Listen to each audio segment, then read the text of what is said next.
It was a quiet night on the edge of New Earth Colony. The desert wind sang a lonely tune, brushing against metal roofs and broken fences.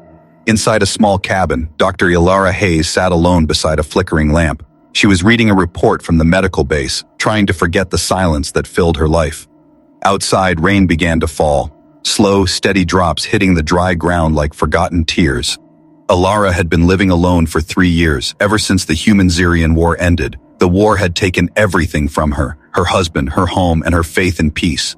Now she spent her days treating miners and travelers who passed through the colony, but at night, the memories returned. The screams, the fire, the endless sound of dying worlds. That night felt heavier than usual. Something in the air felt strange, like the world was holding its breath. The lights in her cabin flickered twice and then went dim. Elara sighed, tapping the old generator beside her.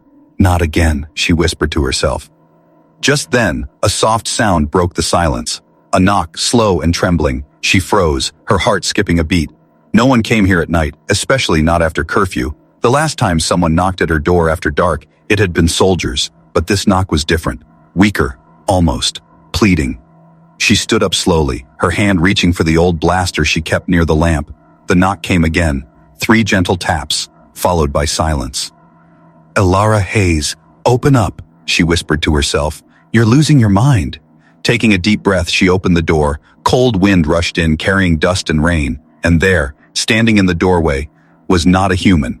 It was an alien woman, tall and thin, with pale blue skin and eyes that glowed faintly in the dark. The creature's lips trembled as she tried to speak. Her voice came out cracked, dry, full of pain. "Please, my daughter needs water." Before Elara could react, the alien woman's knees gave out. She fell forward, collapsing right at Elara's feet. Elara gasped, dropping her blaster and kneeling beside her. The alien's skin felt cold like ice, and her breathing was faint, almost gone. Elara's mind raced. Humans were forbidden to help Zerians. It was one of the first laws after the war. Any contact was considered treason, punishable by exile, or worse. But as she looked at the woman's trembling body, she couldn't just close the door. She saw desperation. Not a soldier, not an enemy, just a mother. Then Elara heard it. A small sound, soft and weak, coming from the dark behind the alien woman. She turned her head, squinting through the rain, and there she saw a small figure, a child, barely standing, clutching a torn blanket. The little alien girl's eyes glowed the same pale blue as her mother's. Her lips were dry, her steps slow. When she tried to move, she stumbled and fell into the mud. Something inside Elara broke. She didn't see an alien anymore. She saw her own daughter years ago before she died, the same helplessness, the same cry for life. Without thinking, Elara rushed forward and lifted the child in her arms. The girl was light as paper, burning with fever. Elara carried her inside and placed her on the couch, covering her with a blanket. The alien woman lay still near the door. Elara pulled her inside too, dragging her close to the heater. She brought a bowl of water and placed it near their mouths. The woman whispered faintly, "Thank you," and tried to smile. Elara stared at her, torn between fear and compassion. "What happened to you?" she asked, her voice shaking. The woman coughed, her body weak. "Humans took our water, said we don't belong." Then her eyes rolled back as she fainted. Elara sat still for a long moment, listening to the rain outside. Her hands trembled. She had just broken the law, but her heart felt strangely alive again. She looked at the 2 sleeping figures and whispered, "You'll be safe here, I promise." In that moment, she didn't care about the rules or the council. She only cared that a mother and her child were alive. She walked to the window and looked out at the storm. For the first time in years, she felt a reason to fight again. And as thunder rolled across the sky, Elara didn't see it. But from the hills far away, a small drone blinked red, recording the scene through the rain. Somewhere, someone had already seen the forbidden act of kindness. The night was far from over, and Elara Hayes had just lit the spark of something that could change everything. The rain didn't stop that night. It fell harder, washing the dust off the broken colony walls. Inside the small cabin, the air was heavy with silence and fear. Dr. Elara Hayes knelt beside the couch where the little alien girl lay motionless. Her skin had turned pale, her breathing shallow, and her small hands were trembling. Elara placed her fingers on the girl's neck, feeling for a pulse. It was weak, too weak. The alien mother still lay near the heater, her face pale blue under the dim lamp. Elara had given her water, but she was still unconscious. The child whispered something in a soft, broken voice. Elara leaned closer, hearing a word she didn't understand. It wasn't human speech, but it carried one emotion: fear. "Don't talk, little one," Elara said gently. She covered the girl with another blanket, checking her temperature. The scanner flickered, body temperature dropping fast, organs failing, dehydration critical. Elara bit her lip, realizing this was worse than she thought. The alien's body wasn't designed for Earth's dry air. Without pure water, her cells were collapsing from the inside. Elara ran to her medical bench, her hands shaking. She pulled out her old field kit, left over from her service day's tour. In the war, inside were injections, fluids, oxygen capsules, but she hesitated. She had no idea how Xerian biology reacted to human medicine. Still, doing nothing meant death. "Come on, Hayes," she muttered. "You've saved worse cases than this." She filled a syringe with purified saline and injected it slowly into the girl's arm. The child flinched, a small sound escaping her lips. Elara felt relief. At least there was still life. Minutes passed. The scanner beeped once, then again. The readings stabilized a little, but not enough. Elara sat beside her, brushing the child's hair. It was soft, silver like moonlight, shimmering even in the dark. She remembered her own daughter, Lily, who had died during the plague. The same fragile breathing, the same small hand reaching for help. Tears stung her eyes, but she wiped them away. "I won't lose another child," she whispered. Suddenly the alien woman stirred, her eyes opening slightly. "Lyra," she whispered weakly. Elara turned quickly. "Is that her name? Lyra?" The woman nodded slowly, her voice breaking. "Please, save her. Water. She needs real water." Elara frowned. "The colony water is filtered. It should work." But the woman shook her head. "Not for her kind. The chemicals burn us inside." Elara froze, realizing the truth. The humans had designed the colony's water system to be toxic for Xerians. A cruel leftover from the war, a way to keep them away. She felt sick, ashamed of what her species had done. She whispered, "I'll find a way." The woman's eyes softened. "You are kind," she murmured, before fainting again. Elara stood and paced the room, her mind racing. Outside, thunder echoed across the desert. She knew what she had to do. The old hydro plant beyond the ridge still had a pure source, but it was restricted, guarded by colony soldiers. If she left now, she could make it before dawn, but she couldn't. Leave the child alone. She looked at Lyra again. The girl's breathing was slower now, almost gone. Elara touched her small face and whispered, "You hold on, do you hear me? I'll bring you water." She grabbed her coat, loaded her blaster, and stepped into the storm. The colony lights flickered in the distance like watchful eyes. Every step she took through the rain reminded her that she was breaking every rule, but she didn't care, not anymore. Back in the cabin, Lyra twitched in her sleep. Her small fingers glowed faintly, her body reacting to the thin air. Drops of condensation formed around her hands. Tiny spheres of pure water created from her own energy. It wasn't enough to live, but it was proof of her strength. Hours passed before Elara returned, drenched and bleeding from a scrape on her leg. In her hand, she carried a sealed metal canister filled with fresh, unfiltered water. She fell to her knees beside the couch, opened the cap, and poured a few drops onto Lyra's lips. The child's throat moved, drinking weakly. Then again, her eyes fluttered open, glowing softly. The alien mother gasped awake as if sensing it. "Elara?" she whispered, voice shaking. Elara smiled, exhausted but proud. She's going to live, at least for now. The woman began to cry, silent tears falling down her cheeks. Elara placed a hand on her shoulder. "Rest now, both of you." As dawn broke, light poured through the cracked window. The rain had stopped, and the desert was quiet again. Elara looked out and saw a single patrol drone pass by. It hovered for a moment, scanning the house, then flew away. She didn't notice the red light blinking under its lens. Someone had seen her. Someone now knew she had saved a forbidden child, but Elara didn't care anymore. For the first time in years, she had saved a life that truly mattered, and in that act of defiance, she had also saved herself. The next morning, the sun rose behind the red dunes, painting the colony in gold and dust. Dr. Elara Hayes hadn't slept. Her eyes were tired, but her heart refused to rest. She sat beside the small, alien child, Lyra, who was now breathing softly, her chest rising with life. Beside her, the alien mother, Vereen, was awake, weak, but watching Elara with quiet gratitude. For the first time, their eyes met without fear. Elara smiled faintly. "She's strong, your daughter." Vereen nodded slowly, her voice barely a whisper. Stronger than me. Elara poured a small cup of the unfiltered water she had risked her life to steal. Lyra drank with both hands, her glowing eyes reflecting the light. The moment felt almost holy. Two species who once tried to destroy each other now sharing water. But peace was fragile, and danger was never far. Elara knew the patrol drones had scanned her home during the night. Soon someone would ask questions, and the Colony Council didn't forgive traitors. She turned to Vereen. "We can't stay like this. They'll come." Vereen looked down. "Then what will you do?" Elara's gaze shifted to her workbench, cluttered with tools and broken devices. Her mind sparked with an idea. Something wild, something forbidden.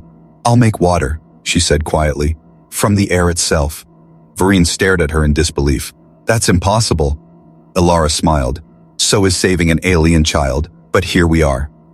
She got to work immediately, pulling out old parts from a weather drone and a power coil. The colony once used them for climate experiments before the war. Now they lay abandoned, forgotten, but to Elara, they were hope. She spent hours sketching diagrams, her fingers black with dust and oil.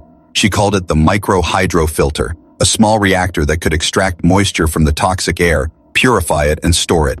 It wouldn't just save Lyra, it could save thousands, both human and alien, but she needed materials. Nano mesh filters, oxygen stabilizers, and a fusion cell, all locked away in the colony depot. She cursed under her breath. "If I go there, they'll arrest me." Vereen watched silently, then said, "Humans fight for what they believe, yes?" Elara smiled bitterly. "Not all of them." The next morning, the sun rose behind the red dunes, painting the colony in gold and dust. Dr. Elara Hayes hadn't slept. Her eyes were tired, but her heart refused to rest. She sat beside the small alien child, Lyra, who was now breathing softly, her chest rising with life.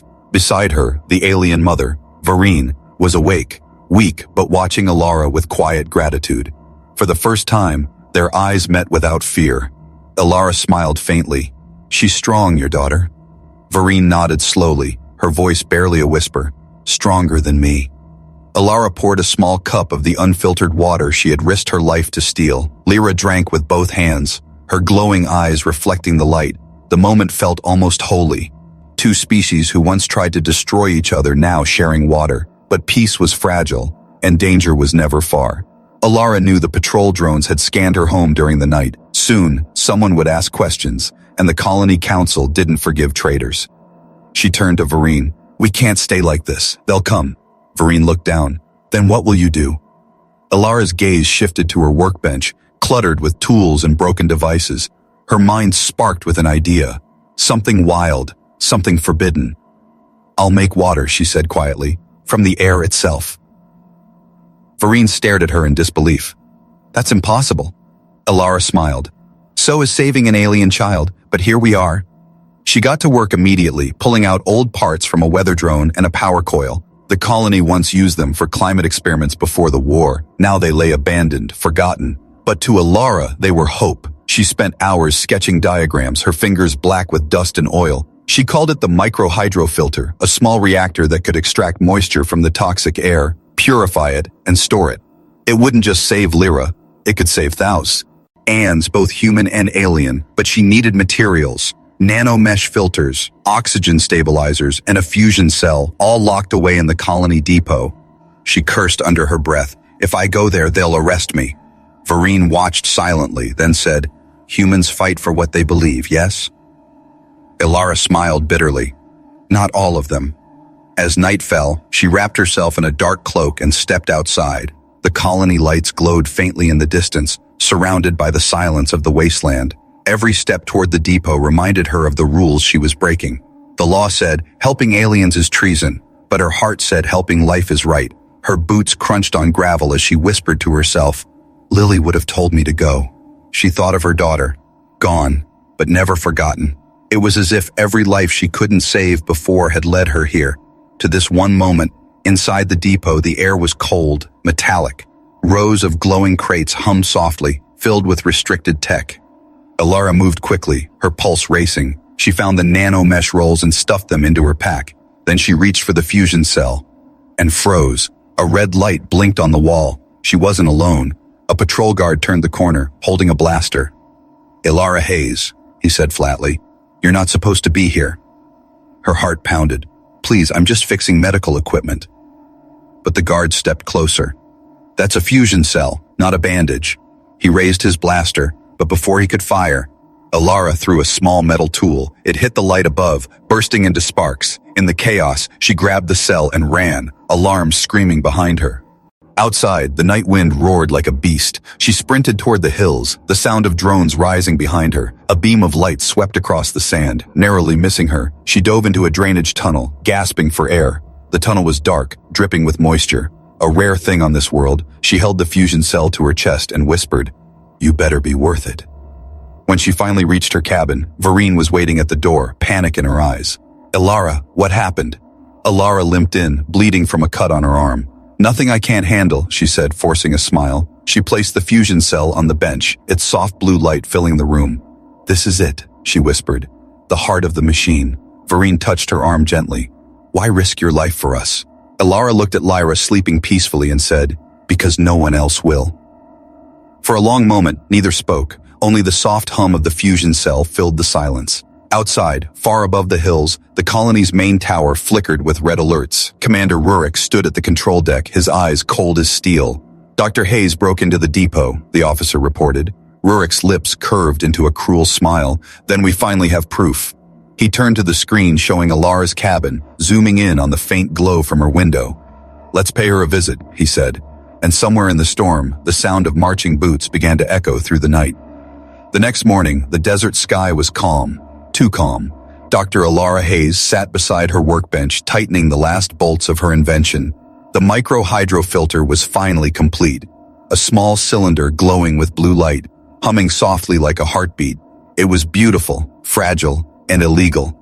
If it worked, it could create clean water for both humans and Xerians. If it failed, it could explode and expose everything. Lyra slept peacefully in the corner, her tiny chest rising slowly, her color returning day by day. Vereen sat beside her, watching Elara work with silent gratitude. "You have given us life," she whispered, her voice trembling. Elara smiled faintly. "Let's just hope it stays that way."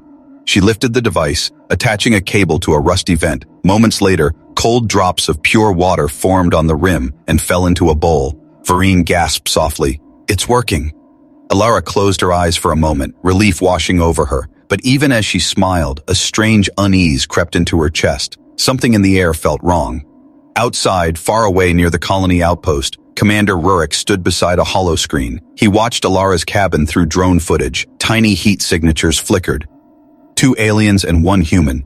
Rurik clenched his jaw. "So it's true," he muttered. To him, it wasn't just a crime, it was betrayal. He ordered his men, "Prepare a raid, no witnesses." Back in the cabin, Elara felt a faint vibration under her feet. She frowned and turned toward the window. The ground sensors on her tablet lit up. Motion signals, closing fast. "Vereen," she whispered, "take Lyra downstairs, now." Vereen hesitated. "What's happening?" Elara grabbed her blaster, her voice calm but firm. "They found us." The hum of engines grew louder, echoing across the sand. Outside, dust clouds rose as armored vehicles surrounded the small cabin. A mechanical voice shouted through a speaker. "Dr. Elara Hayes, by order of the Colony Council, open the door." Elara's heartbeat thundered in her ears. She hid the micro-hydrofilter under the floor panel, covering it with metal plates. Then she whispered to Vereen, "Whatever happens, don't make a sound."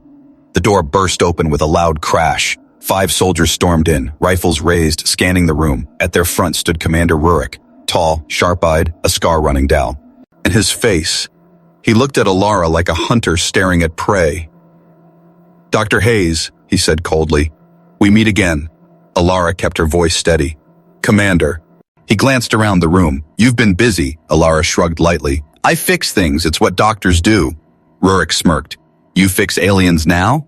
Elara froze for a moment, her eyes flicking toward the hidden basement door. Rurik caught the movement, his smile fading. "Search the house," he ordered. The soldiers spread out, boots thudding against the floor. Elara stood still, trying to mask her fear. Her fingers tightened around her blaster, hidden behind her back. One of the soldiers moved toward the basement. The moment his hand touched the latch, a loud hiss filled the air. Elara fired, hitting the metal wall beside him. A warning shot. "Stop," she shouted, her voice breaking. "There's nothing down there." Rurik turned to her, eyes blazing. "You just proved there is." He raised his weapon. "Stand down, doctor." Before she could react, one of the soldiers yanked the latch open. Vereen screamed as blinding light filled the stairway. Rurik stepped forward and froze. There they were, the alien mother holding her child, both trembling in fear. The soldiers raised their guns instantly. Rurik sneered. "So it's true, a traitor protecting the enemy." Elara's voice cracked. "She's just a child. She's dying." Rurik laughed bitterly. "Then let her die." Something inside Elara snapped. She aimed her blaster and fired at the ceiling, shattering the light panel. Sparks rained down as smoke filled the room. "Run!" she screamed, grabbing the micro-hydrofilter from under the floor. Vereen clutched Lyra and dashed through the side door into the storm. Elara followed, firing behind her as soldiers shouted and chased. Outside, sand whipped through the air, cutting across their faces. They ran toward the drainage tunnel, the same one Elara had used before. Bullets sparked off metal as they dove inside, crawling through the darkness. Elara's lungs burned, but she kept going. "Hold." Ing the device close. Behind them, Rurik's voice echoed through the storm. "You can't hide forever, Doctor. Humanity doesn't need saviors." When they finally reached the end of the tunnel, the sun was setting. They collapsed behind a ridge, gasping for breath. Vereen held Lyra close, tears running down her face. "Why do they hate us?" Elara looked at the burning horizon, her eyes filled with sorrow. "Because they've forgotten what it means to be human," she said softly. Far behind them, the cabin exploded as soldiers set it on fire. The flames reached the sky, erasing every trace of what had been built there.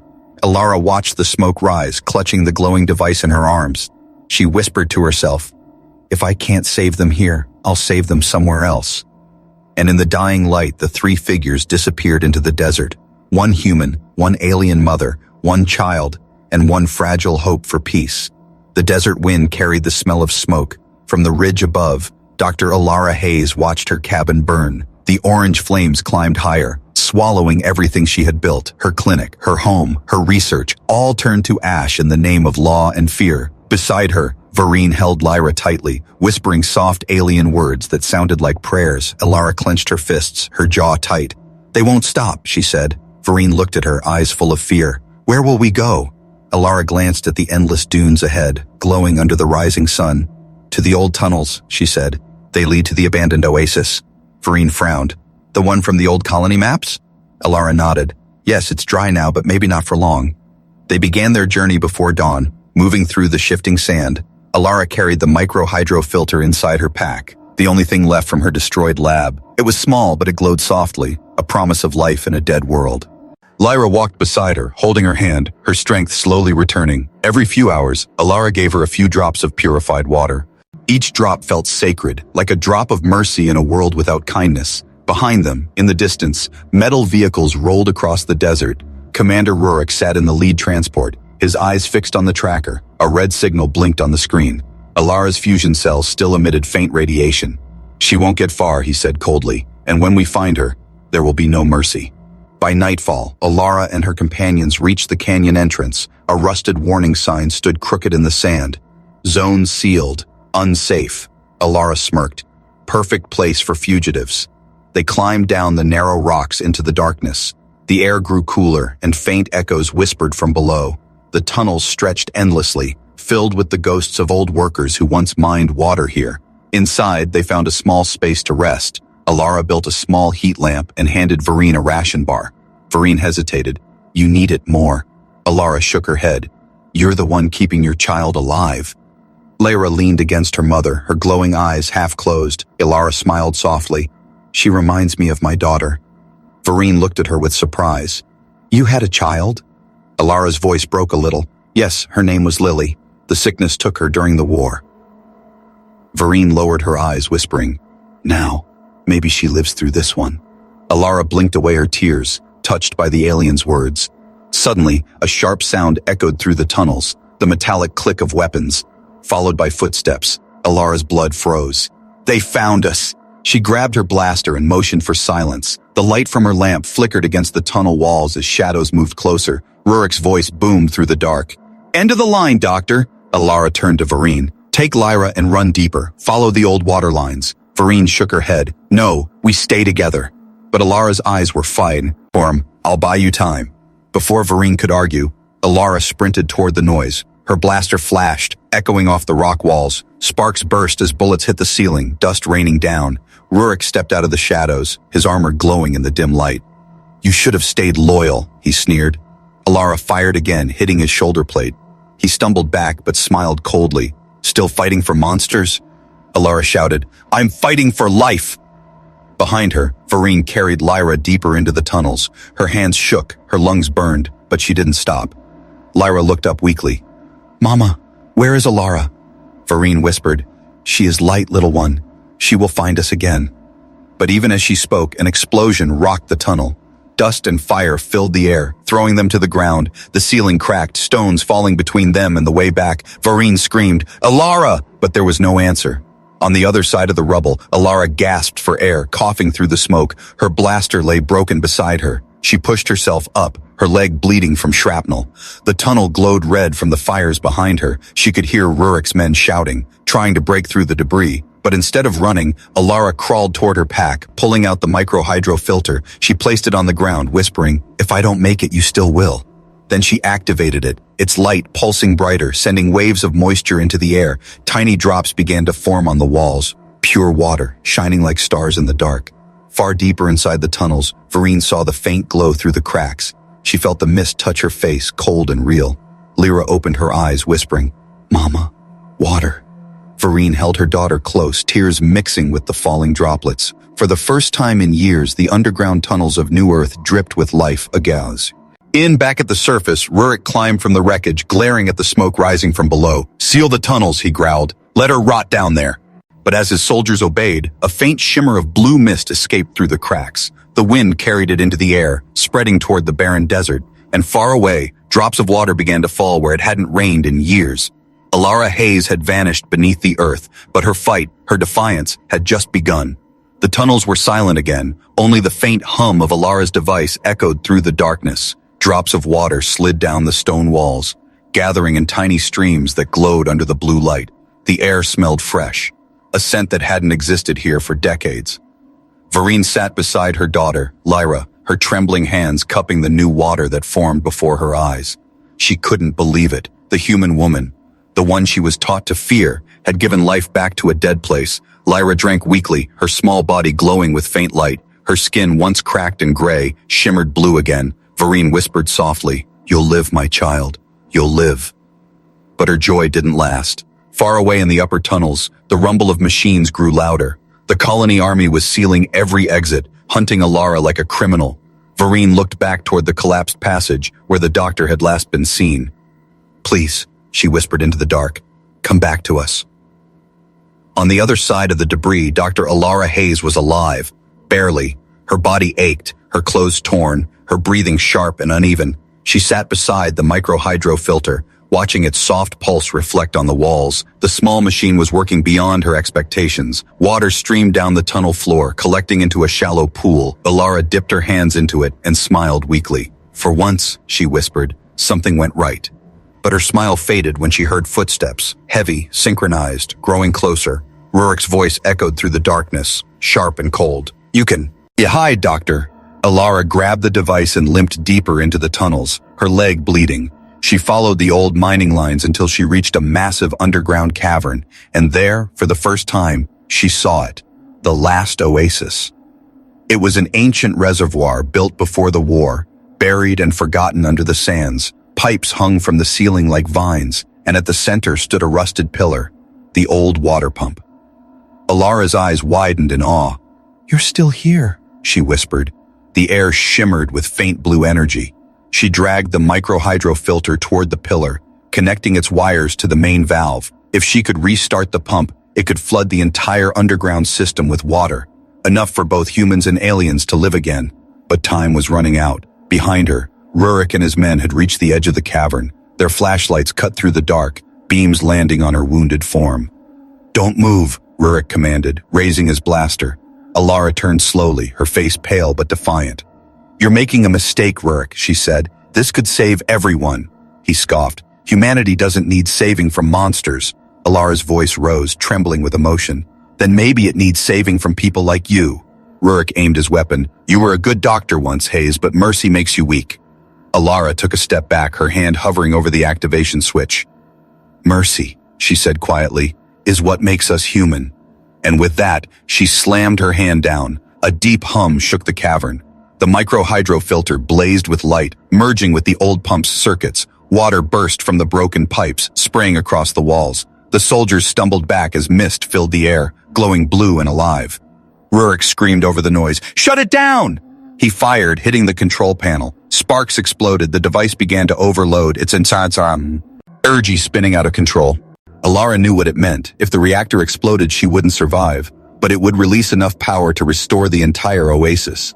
She looked up at the shimmering light around her and smiled.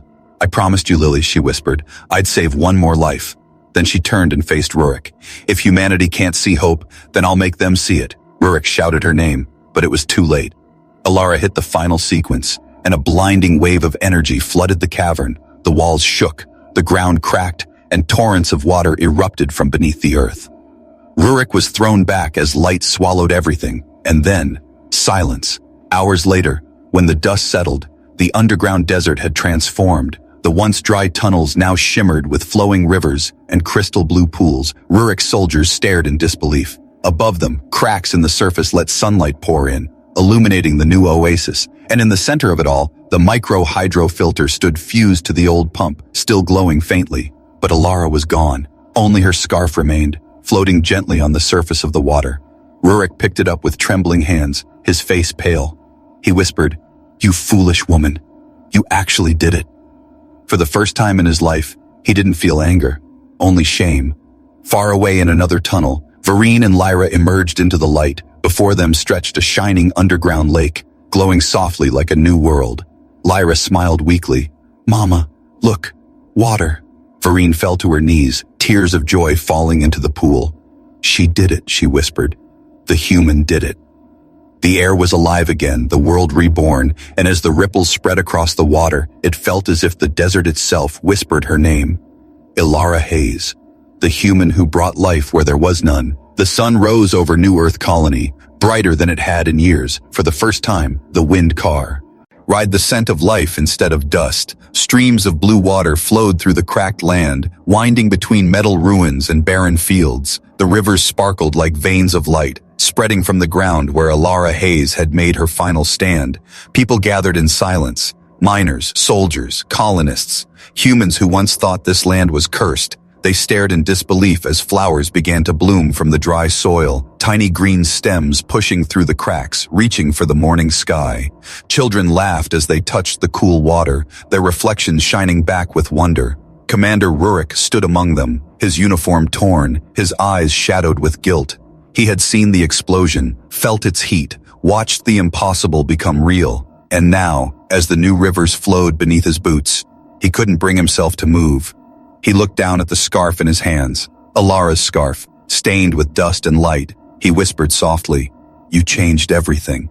The Colony Council tried to control the news. They called it a reactor malfunction, a geological event, anything but what it truly was. But word spread faster than fear. Every settlement within 100 miles heard about the human doctor who gave her life to bring back water. Some called her a traitor, others called her a miracle. But everyone, even those who had hated aliens, spoke her name.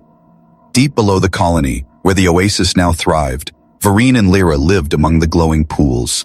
The air there was warm and soft, filled with mist and light. Lyra's laughter echoed through the cavern as she played near the edge of the water. Her skin shimmered like living glass. Her health fully restored, Vereen watched her daughter and smiled with tears in her eyes. "She gave this to us," she whispered, "her gift to both our worlds." Every day, Lyra placed flowers, the blue desert lilies that now grew near the Wubbies, ate her. On a small stone, carved into it were the words Elara had spoken before the end. "Mercy is what makes us human."